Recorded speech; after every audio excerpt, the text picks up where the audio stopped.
Hi hello ಎಲ್ಲರಿಗೂ ನಮಸ್ಕಾರ. Educational updates YouTube ಚಾನಲ್ಗೆ ಎಲ್ಲರಿಗೂ ಸ್ವಾಗತ. ನಾನು ಈ ಒಂದು ವಿಡಿಯೋದಲ್ಲಿ B.Ed ಅಪ್ಲಿಕೇಶನ್ ಆದಮೇಲೆ ಇವಾಗ ಆಲ್ರೆಡಿ ವೆರಿಫಿಕೇಷನ್ ಲಿಸ್ಟನ್ನು ಬಿಡುಗಡೆ ಮಾಡಿದ್ದಾನೆ. ಅಲ್ಲಿ ವೆರಿಫಿಕೇಷನ್ ಲಿಸ್ಟ್ಗೆ ಹೋಗಬೇಕು ಅಂದರೆ ಒಂದಿಷ್ಟು ಸೂಚನೆಗಳಿವೆ. ಅದನ್ನು ನಿಮಗೆ ಈ ವಿಡಿಯೋದಲ್ಲಿ ತಿಳಿಸ್ಕೊಡ್ತಾ ಇದ್ದೀನಿ.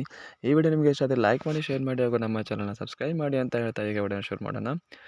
ಮೊದಲನೇ ಸೂಚನೆ ಏನಪ್ಪ ಅಂತಂದರೆ, ಸರ್ಕಾರಿ ಕೋಟಾದಡಿ ಒಟ್ಟು ಲಭ್ಯವಿರುವ ಸೀಟಿನ 1:2 ಅನುಪಾತದಲ್ಲಿ ಮೆರಿಟ್ ಕಮ್ ರೋಸ್ಟರ್ ಅನ್ವಯ ಅರ್ಹ ಅಭ್ಯರ್ಥಿಗಳ ಪರಿಶೀಲನಾ ಪಟ್ಟಿಯನ್ನು ವೆಬ್ಸೈಟ್ನಲ್ಲಿ ಪ್ರಕಟಿಸಲಾಗಿದೆ. ಇವಾಗಲೇ ಇದು ವೆರಿಫಿಕೇಷನ್ನ ಅಂದರೆ ಗೌರ್ಮೆಂಟ್ ಸೀಟ್ನಲ್ಲಿ 1:2, 1 ಸೀಟಿಗೆ 2 ಅಭ್ಯರ್ಥಿಗಳನ್ನು ವೆರಿಫಿಕೇಷನ್ ಲಿಸ್ಟನ್ನು ಬಿಟ್ಟಿದ್ದಾನೆ. ಇವಾಗ ಸೆಕೆಂಡ್ ನೋಡ್ರಿ, 1:2 ಮೆರಿಟ್ ಕಮ್ ರೋಸ್ಟರ್ ಅನ್ವಯ ಪರಿಶೀಲನಾ ಪಟ್ಟಿಯಲ್ಲಿನ ಅಭ್ಯರ್ಥಿಗಳು ಮೂಲ ದಾಖಲೆಗಳ ಪರಿಶೀಲನೆಗಾಗಿ ಆಯ್ಕೆ ಮಾಡಿಕೊಂಡ ನೋಡಲ್ ಕೇಂದ್ರದಲ್ಲಿ ಮಾತ್ರ ಹಾಜರಾಗುವುದು. ಇವಾಗ ನೀವು ಅಪ್ಲಿಕೇಶನ್ ಹಾಕುವಾಗ ಒಂದು ಸೆಂಟರನ್ನು ಸೆಲೆಕ್ಟ್ ಮಾಡ್ಕೊಂಡಿರ್ತೀರ. ಅಲ್ಲೇ ಹೋಗಿ ನೀವೇನು ಮಾಡ್ಕೋಬೇಕು, ನಿಮ್ಮ ಒರಿಜಿನಲ್ ಡಾಕ್ಯುಮೆಂಟ್ಸ್ನ ವೆರಿಫಿಕೇಷನ್ ಮಾಡ್ಕೋಬೇಕು. ಅದಾದಮೇಲೆ ಅಭ್ಯರ್ಥಿಗಳ ಪರಿಶೀಲನಾ ಪಟ್ಟಿಯಲ್ಲಿ ನಮೂದಿಸಿದ ದಿನಾಂಕ ಮತ್ತು ಪರಿಶೀಲನಾ ಕೇಂದ್ರದಲ್ಲಿ ಎಲ್ಲ ಪ್ರಮಾಣ ಪತ್ರಗಳ ಮೂಲ ದಾಖಲೆಗಳೊಂದಿಗೆ ಪರಿಶೀಲನೆಗೆ ಕಡ್ಡಾಯವಾಗಿ ಹಾಜರಾಗುವುದು. ನೀವು ಯಾವುದೇ ಕಾರಣಕ್ಕೂ ಮಿಸ್ ಮಾಡುವಂಗಿಲ್ಲ. ಏನಾದರೂ ಮಿಸ್ ಮಾಡಿದರೆ ನಿಮ್ಮದು ಸೆಲೆಕ್ಟೆಡ್ ಲಿಸ್ಟಲ್ಲಿ ಹೆಸರು ಬರೋಂಗಿಲ್ಲ.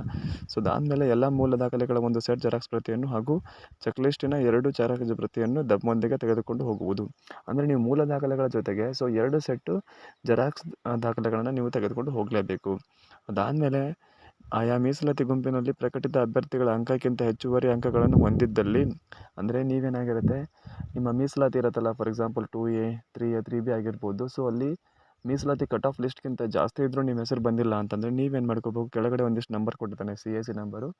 ಅವ್ರಿಗೆ ಕಾಲ್ ಮಾಡಿ ನಿಮ್ಮ ಕಂಪ್ಲೇಂಟನ್ನು ಅಲ್ಲಿ ರಿಜಿಸ್ಟರ್ ಮಾಡಬೇಕು. ಅದಾದಮೇಲೆ ತಿರಸ್ಕೃತ ಪಟ್ಟಿಯಲ್ಲಿನ ಅಭ್ಯರ್ಥಿಗಳು ತಮ್ಮ ಆಕ್ಷೇಪಣೆಗಳಿದ್ದಲ್ಲಿ ಮೂಲ ದಾಖಲೆಗಳ ಪರಿಶೀಲನೆಗೆ ನಿಗದಿಪಡಿಸಿದ ದಿನಾಂಕದೊಳಗೆ ಅರ್ಜಿಯಲ್ಲಿ ಆಯ್ಕೆ ಮಾಡಿಕೊಂಡ ನೋಡಲ್ ಕೇಂದ್ರದಲ್ಲಿ ಸಲ್ಲಿಸುವುದು.